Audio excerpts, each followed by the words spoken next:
WFYI podcasts are brought to you by Bloomington, Indiana. Experience the holiday season by exploring unique downtown shops and catch one of the many seasonal performances at the Buskirk Chumley Theater. Plan a winter getaway and discover more holiday happenings at visitbloomington.com. WFYI podcasts are brought to you by Mass Ave Merchants Midnight Shopper next Friday, where participating businesses are offering a variety of gifts, including home decor, pet supplies, accessories, and more.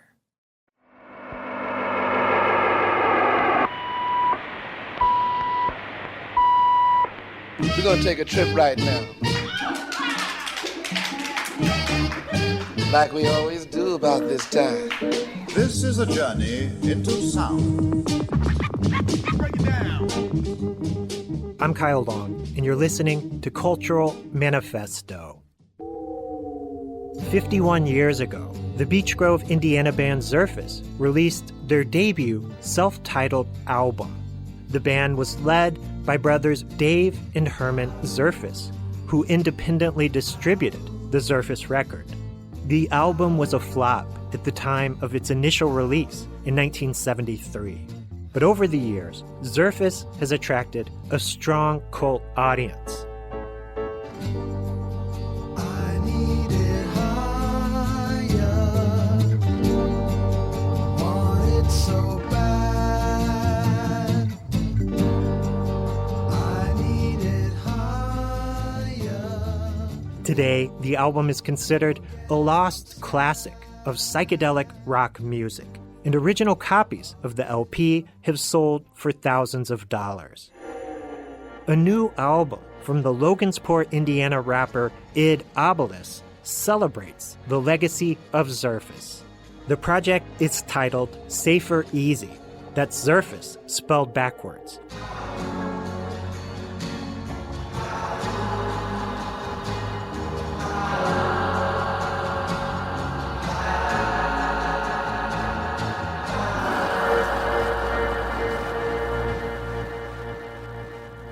And the album includes samples from the 1973 Zerfas LP with rhymes inspired by the band's lyrics. I used their lyrics and kind of repurposed some of the lyrics of their songs as inspiration to form these tracks around. Stay tuned for an hour of music and conversation dedicated to Zerfas.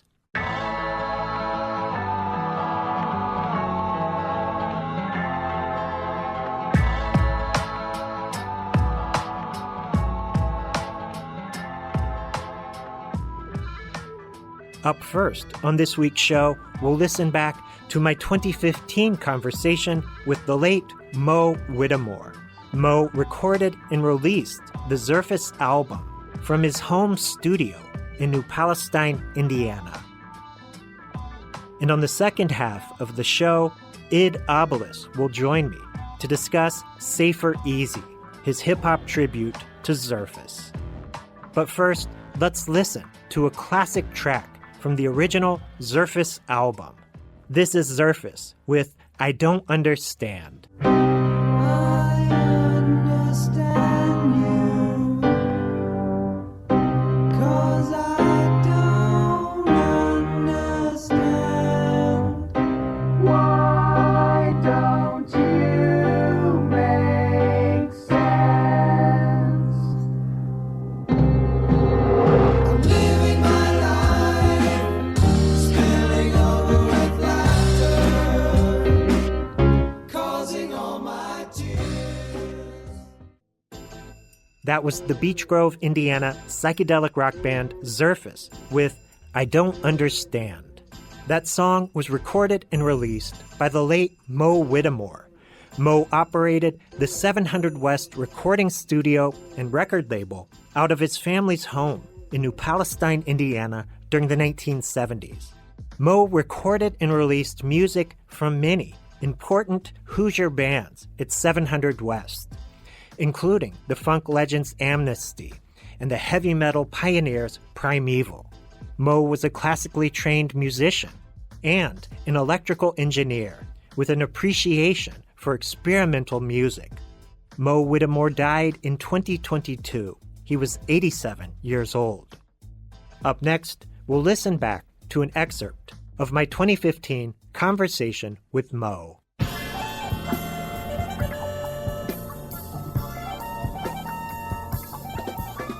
700 West was in New Palestine, Right. and you ran the studio out of your home. And I had Yes. the chance to visit you a few years ago. And, you know, it's a rural area where you live, and it looks like any country home. But inside, you'd converted a portion of your living space into a studio. And throughout the 1970s, this was your headquarters where you recorded all these projects from early heavy metal to psychedelic rock as you were raising your family in the 1970s. So tell us a little bit about the studio you built and what it was like raising your family in that environment. Well, the front room became the the recording area. A lot of homemade stuff, fiberglass bags on the wall to like sound treatment. The control room was the old den. We managed to knock a window in the wall and have double pane glass there so that you could watch the group and communicate back and forth that way. In the very beginning, we didn't have that. You're kind of like flying blind. Yeah. Plus, there was no sound treatment at all, so it was pretty live in the early days.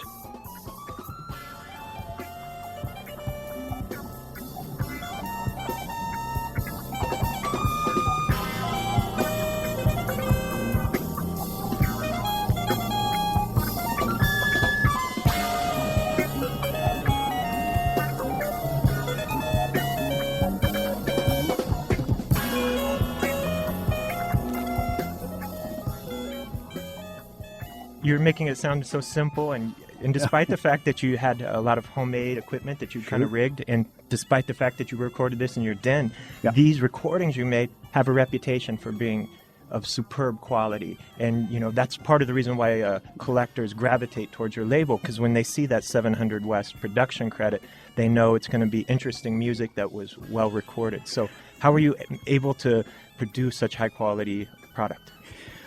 Well, good grief. A lot of the stuff was homemade. In fact, my son David just exhumed one of the portable console that I developed, back in the late 60s, and kind of anticipating going into the recording game myself. And he's asking all kind of questions, do you have schematics for all this? And I'll be darned if I can find a one on that. But in the beginning, we even used some of my homemade condenser microphones. And I had a pair of those, used them on drums. They got smacked so many times that we had to retire them. I still have parts around. I could make a dozen of them if I wanted to. But anyway, later on, we got to use, Sony C37s, Neumann U47s. So we had some pretty good commercial equipment as well. As you progressed, you were able to acquire better, as more we commercial could afford stuff. it. You find out a radio station has got this mic that they didn't know what to do with, and what is it? He said, Neumann U47. I said, how much you want for it? And he says, well, how about $300? And I says, would you take $250 cash? And the guy said, yes. That's how we got that. And boy, that one's been around the horn. Apparently, that mic has been preferred by, John Mellencamp when TRC was in business downtown. They'd always try to rent it. So it got to be a popular mic. He still got it. Yeah. And, so you had an eye for what equipment was going to work for you. And I wish I could afford it. Could have afforded, Neumann equipment at that time. Sure.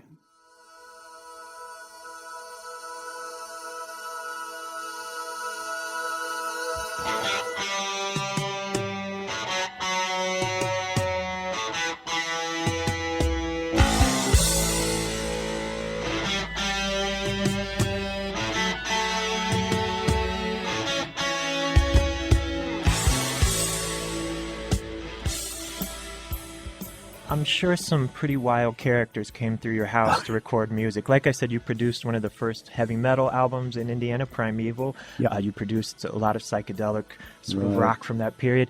What was that like, bringing these guys into your home environment, and you're raising a family, and then downstairs you have the loudest rock music in Indiana in your living room? How did you balance raising the family and making your living recording these groups? They eventually got used to it. I know my daughter had a China horse collection on shelves up there in her bedroom, which was right above where they played. And I remember a band called, at the time was called Dutch. They were extremely loud, and the horses walked off the shelves and smashed on the floor. So, yeah, they were loud.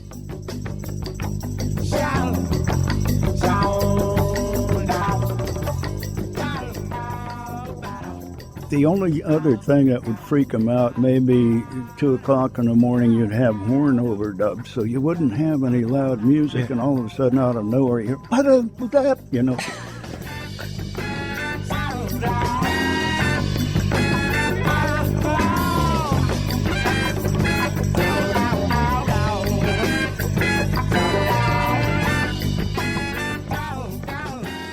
Something like that would happen, you know. Wake them up.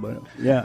The hardest thing we had to do was keep the kids quiet during acoustic gigs. You know? No TV. You know? Shut off the dishwasher. And on acoustic gigs, I would probably even shut off the furnace blower. You know, so you just as quiet as it's ever going to get. They loved it. The kids still talk about it. Gave them an appreciation for a lot of different kind of music. Right. Yeah, because we covered bluegrass. We even had audition tapes by people doing classical music, you know, wanting to get into Juilliard or whatever. Going down the highway, just wishing I were alone. On our way to Santa Fe, in the backseat getting slow home. The groupie said there's a game on tonight, but we won't know what the score is, baby.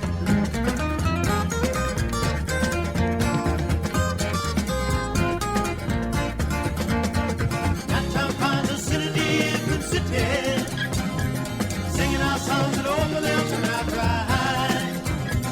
Morning comes back and get you ready for a different town and another show tonight. I suppose we did maybe in the beginning, I don't know, a couple a week. That was cheap. You know, as time went on, we had something virtually, I don't know, every day, every other day. So you were picking up so many sessions that it was profitable for you to just do this full time, to run the studio from your house. Okay. Right. And although, you know, at the rate that I charged, I was never going to get rich at it. We did not do commercials because there's enough studios around that did that. Yeah, most of the groups you worked with were recording original music, correct? Oh, yeah. Yeah. That made it great.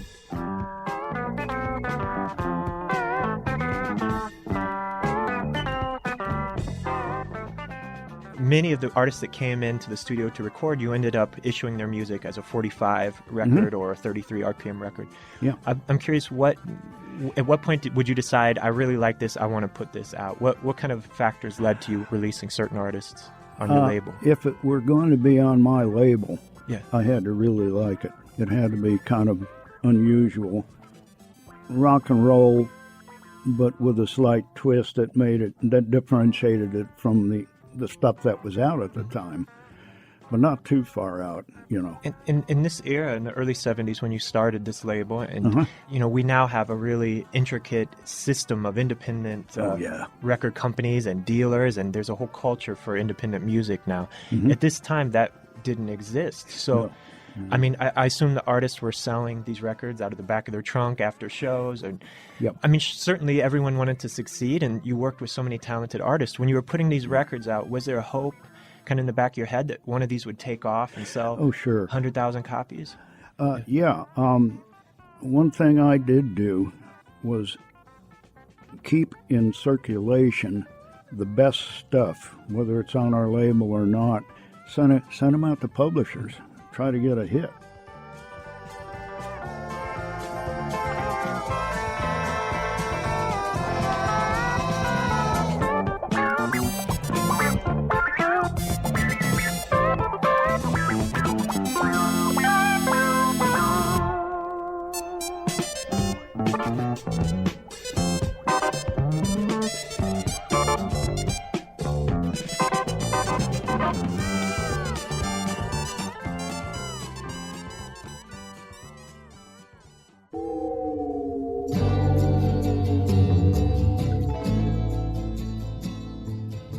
So yeah, I want to ask you about a few of your famous releases, and I think one of the most well-known albums you put out, and certainly the most collectible, is Zerfas.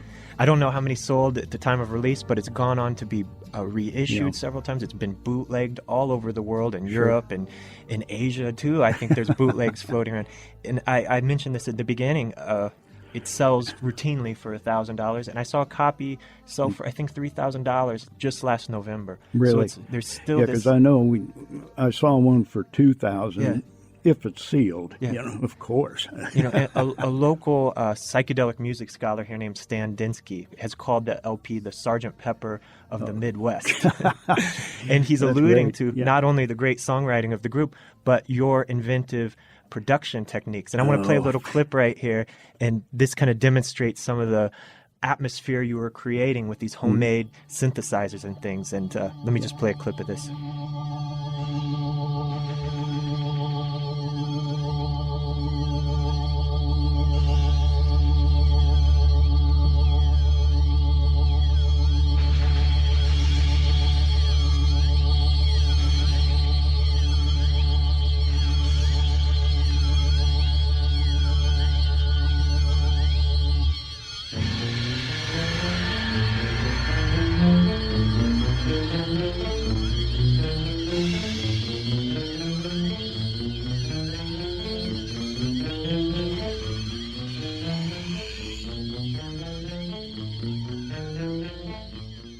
Yeah, so who was Zerfas, and how did you run into these guys? The band was principally two brothers, Dave, and at the time he called himself Herman. Brian is his real name, and he likes to be called by that now. And some of the sidemen, Mark Tribby, I think, was a bass player. Yeah, it was essentially four guys. Four guys. Uh-huh. And they were from Greenwood, just a local band. How did you? Yes, they were pretty much Beech Grove. Beech Grove, okay. Southsiders. How did you get connected with them? How did they hear about your studio? Well, they saw the ad and called me up and got stuff going. Yeah, when you heard their music, when they came to demo their songs to you, did you right away sense that this was important music, or that it was going to be a special project? Certain tunes. The thing that got me about them is they're willing to mess around and come up with really crazy ideas, and I suppose I encouraged him that way a lot. It sure sounds like it, listening to the LP now. I think more than a lot of the other releases on the label, and correct me if I'm wrong, there's definitely like your thumbprint on that project in regard to the sort of experimental ambient effects and the backwards vocals. And how did you guys decide? I mean, obviously it was the era of the Beatles, that just coming off the era of the Beatles. Was that an influence, and how did you guys decide to kind of work together to create those atmospheres? Well, they were Beatles influence. I don't want to say they were copying them, but Zerfas was heavily influenced by the Beatles, and some of the stuff that George Martin would let the Beatles do. So they were open to all your suggestions to add these psychedelic electronic sounds. And I tried to come up with a way to do what they were asking. What was the general sense between you and the band after it was done? Did you feel like you'd created this project that was going to, 30, 40 years later still grab people's interest? Or it was just a record? We knew it was different. Yeah. I mean, I knew it was different, but I couldn't foresee it being, that popular that far down the road. Yeah. But, How do you feel listening to it now? Does it hold up to you? Do you still think it's a great rock and roll album? Oh, yeah.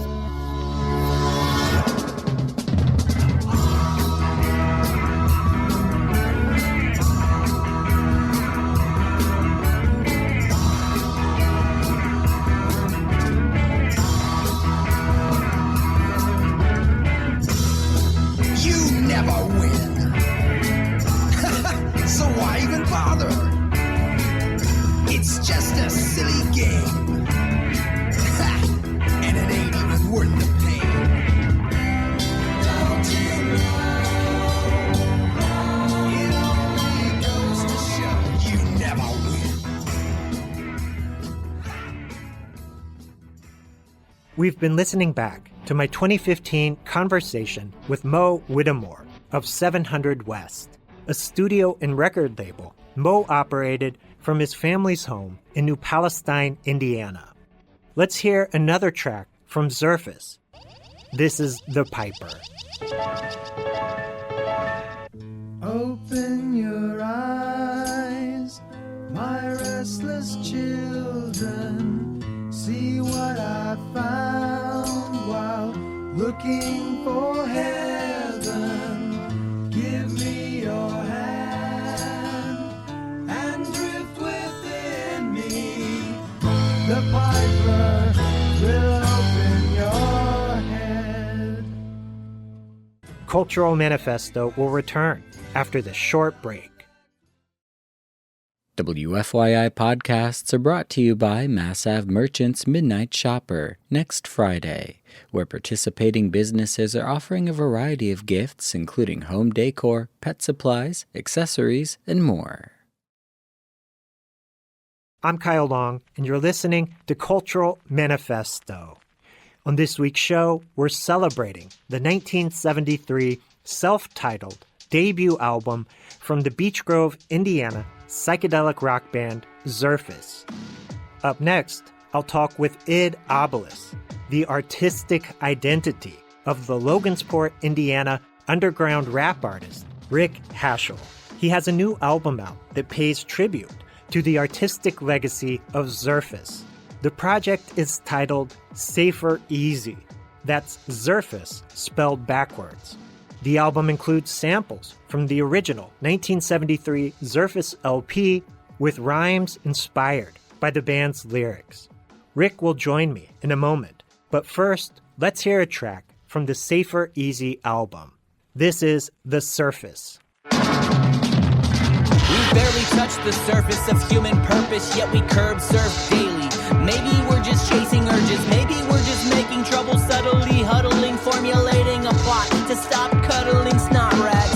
Maybe we're just dealing these circumstances in cloth bags full of mothballs, goth mags, and unboxed gag gifts. Talking your shit pageants, walking fish upstream with teen magnets. Where they at? Stuck to metal appliances. That was Id Obelus with The Surface off the album Safer Easy, a tribute to the Beech Grove, Indiana psychedelic rock band Zerfas.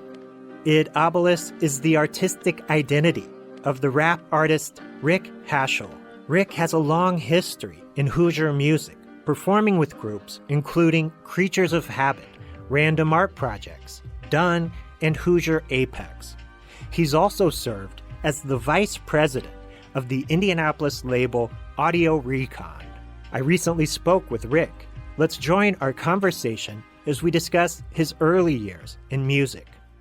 Rick, thank you so much for being here. Appreciate you making the trip to Indianapolis to talk today. I appreciate you having me. Yeah, we're going to talk about an exciting new record you have out called Safer Easy. It's a tribute to the Beech Grove, Indiana psychedelic rock band Zerfas, who I'm obsessed with. Nice. And I love what you've done paying tribute to their music on this record. We're going to talk about that, but first, I wanted to give our listeners a sense of your background. From what I know, you grew up in northern Indiana. Is that correct? That's correct. Yeah. In Winamac. In Winamac. Precise, yeah. Where is that? Put it in on the map for us. Pulaski County, or well, if you're from there, you pronounce it Pulaski. If you're not from there, then Pulaski. That's how I know it, yeah.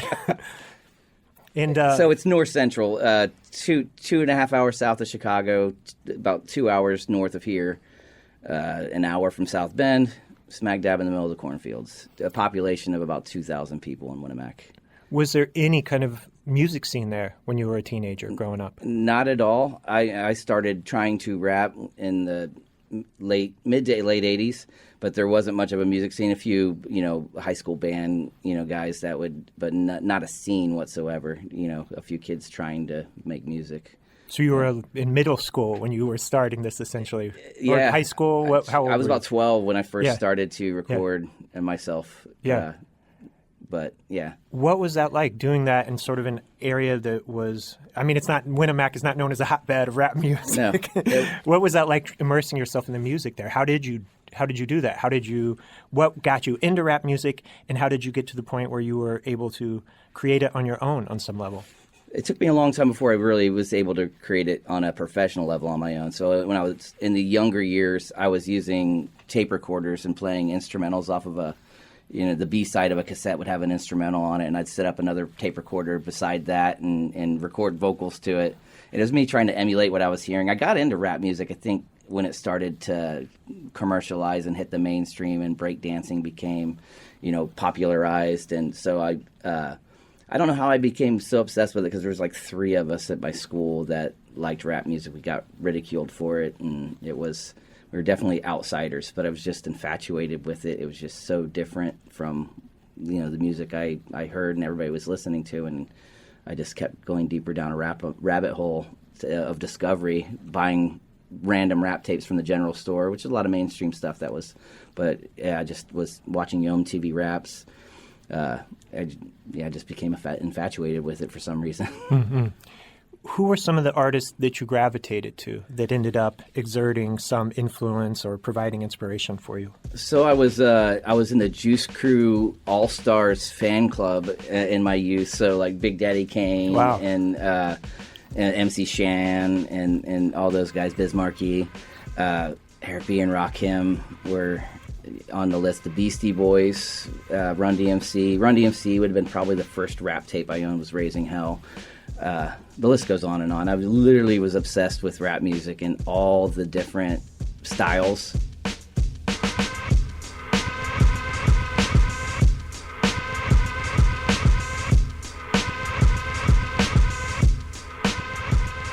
At what point did this go from a bedroom experiment to trying to perform or share your music with people outside the house?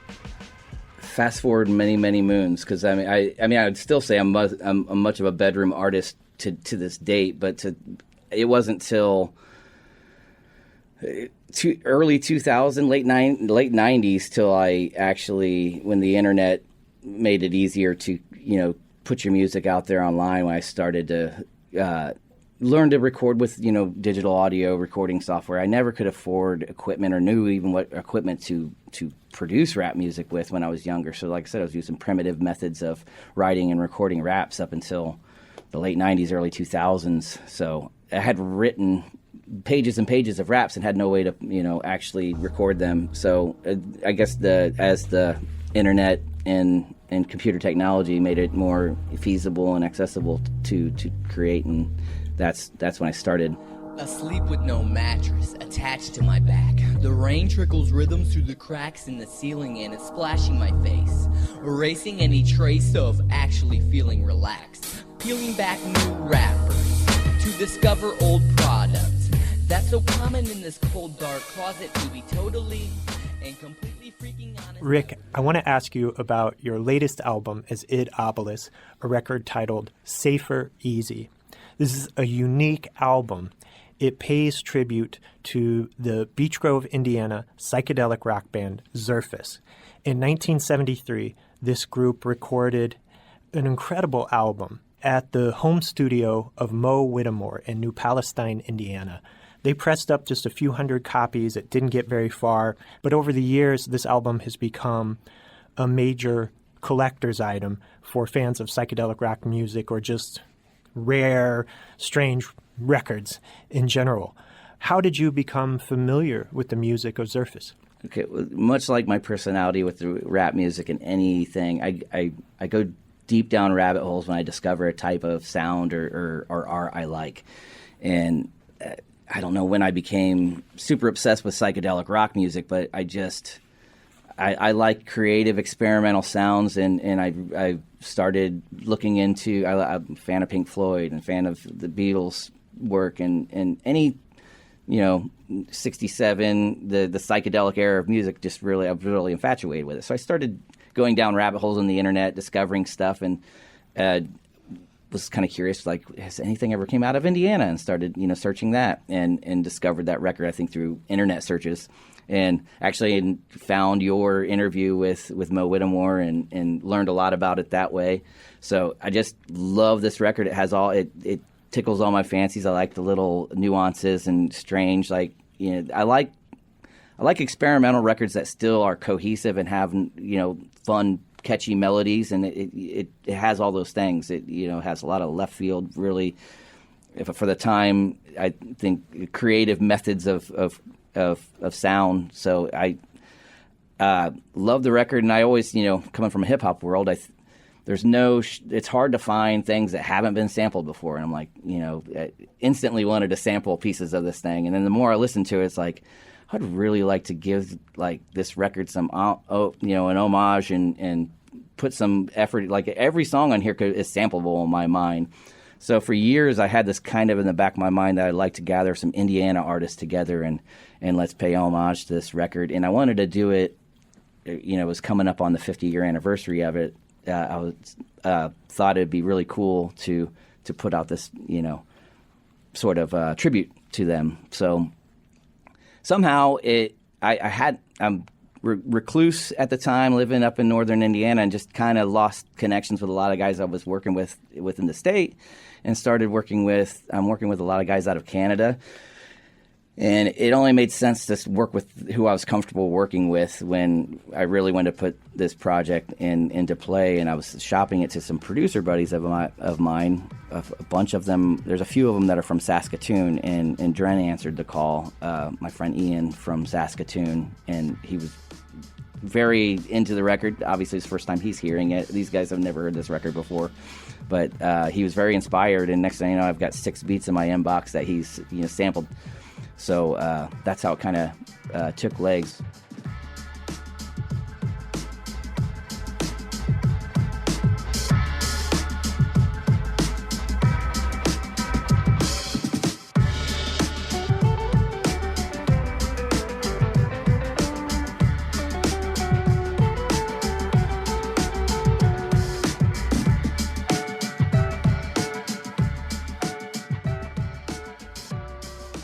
As you said about collaborating with the producer Dren to create this album, were there very specific elements or moments on the record you wanted the producer to work with, or did you just hand the record over and say, grab whatever strikes you as usable as a sample?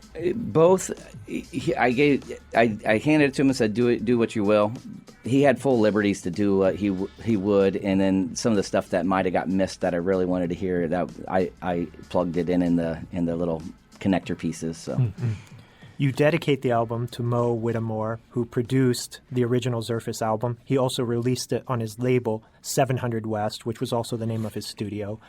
Of course, the songs are great. The band did an amazing job performing these songs for the record, but Moe really brought the project to life. He was a classically trained musician and composer. He was also a fan of experimental music. He was also a brilliant engineer who'd worked for RCA. He was sort of the George Martin to Zerfas's Beatles, and made that record something really spectacular and unique for an independent release that was recorded in this rural home, modest home in New Palestine. What was it about Moe and his contributions to the original Zerfas record that you wanted to recognize in this project? What you said right there, I mean, like I said, I've learned a lot about that record through your interviews with Moe, and a lot of it just really, I felt a connection to it as being, he did this, groundbreaking thing from a rural setting in Indiana. And, here I am on this island in rural Indiana in the north, where I'm doing something, to me it's not groundbreaking, but it's different from what else is going on in my area. And so I just felt this natural connection to his story. And he brought all the sauce, like you said, to the record that what really made it resonate with me. It checks all those boxes for me sonically. So yeah, I just wanted to put in, and I heard of his untimely, passing, and I wanted this to be an homage record, and hopefully the state and those who know about it will appreciate what it is. That it's my interpretation of their work and trying to sort of shine light back on it. I feel it's unjustly slept on piece of Indiana music history.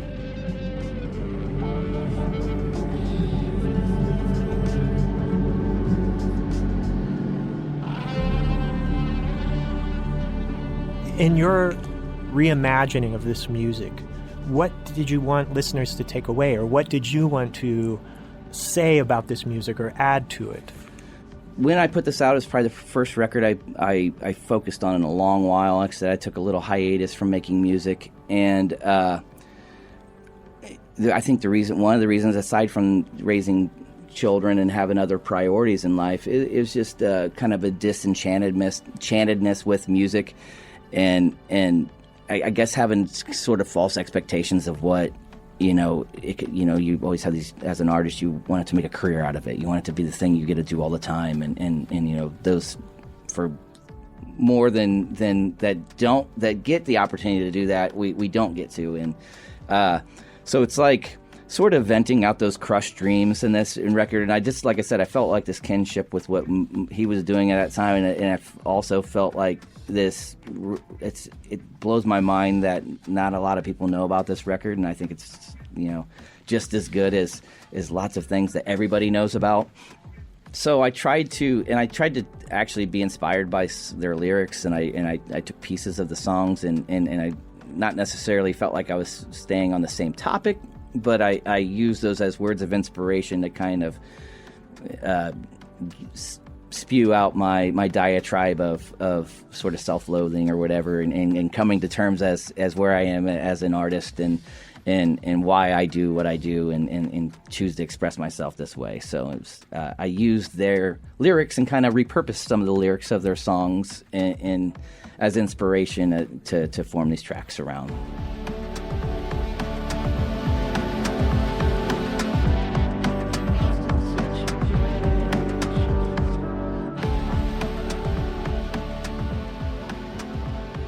Let's take a break from my conversation with Rick Haschel and listen to another track from his new album, Safer Easy.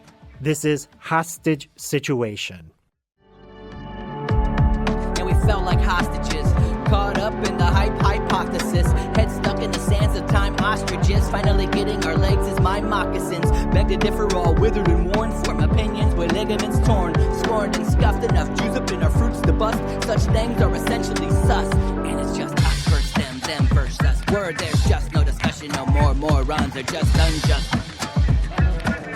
It's just us versus them versus us, word, there's just no discussion, no more morons. That was Id Obelus with Hostage Situation, off the album Safer Easy, a tribute to the Beech Grove, Indiana psychedelic rock band Zerfas. Id Obelus is the artistic identity of the underground rap artist Rick Haschel. And Rick is my guest this week. Let's return to our conversation. I have to ask you about the track Freak 'Em Out, which does contain a sample of an interview I did with Moe.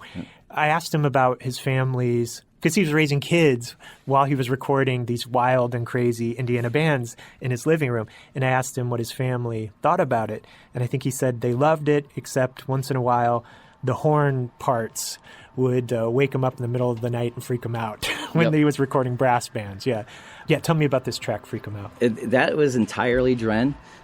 He presented me with this instrumental version. I had given him a audio, an MP3 of that interview you did, and said, "Hey, there's a lot of cool sound bites on this if you want to use it throughout the record." And he created this piece that he's like, "I don't know if you can do vocals to this or not. It's really, really left." And when I listened to it, I think I did try to record some vocals to it, but I wasn't happy with it. And I was like, I kind of like this as a standalone sort of moment.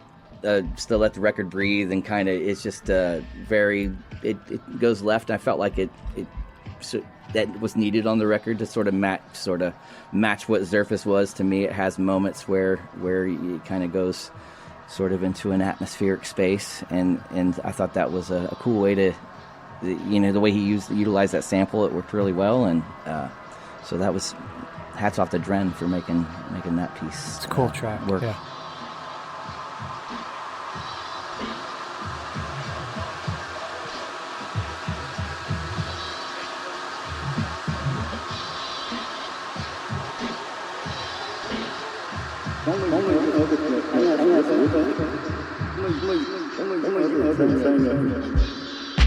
One other thing that would freak them out, maybe 2 o'clock in the morning, you'd have horn. Maybe 2 o'clock in the morning, you'd have horn overdubs. You'd have horn overdubs. Have horn overdubs, so you wouldn't have any loud music. Any loud music.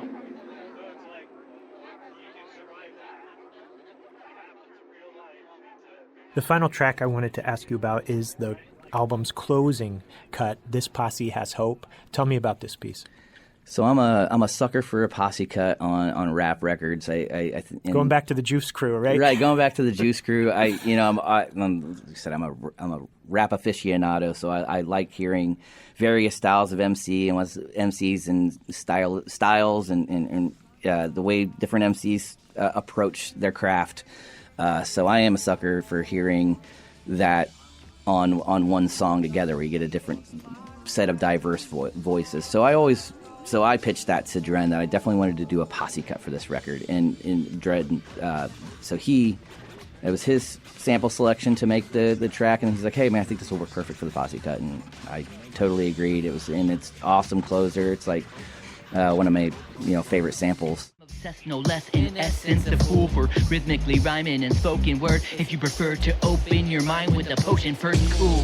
Head first in the whirlpool. That's how I fought my way to the escape route. Everything is beautiful until I wake and triggered when I realize I fell asleep in the depths of a cesspool. Maybe one moon I'll rest through a sun bloom. Wake with the normies caffeine jitters before noon. Absolutely not. My schedule is a tangled mess. Hit it since before I sleep delirious and hella wrecked. Adrenaline kick in with a beat from Drain. Some say I get down now and then. Now again, this not my pen. It's called fingering.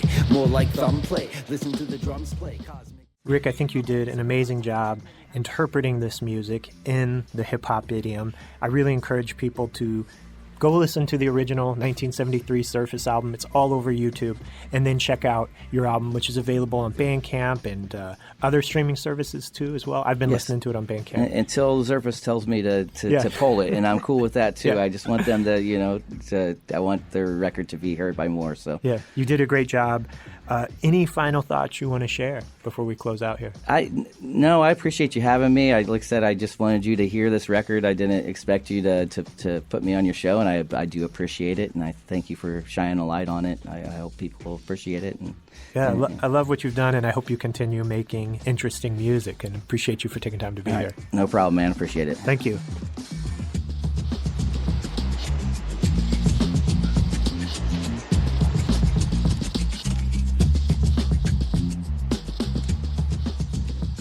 That's all the time we have for this week.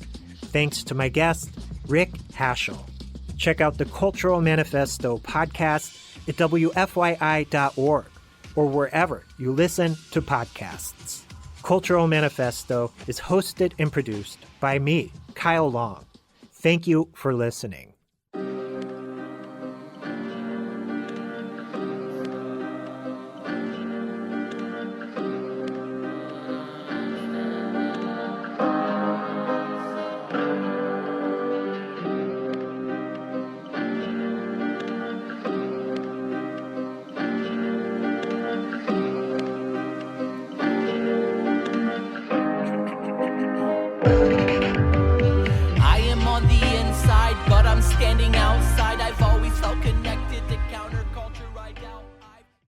WFYI podcasts are brought to you by Mass Ave Merchants Midnight Shopper next Friday, where participating businesses are offering a variety of gifts including home decor, pet supplies, accessories, and more.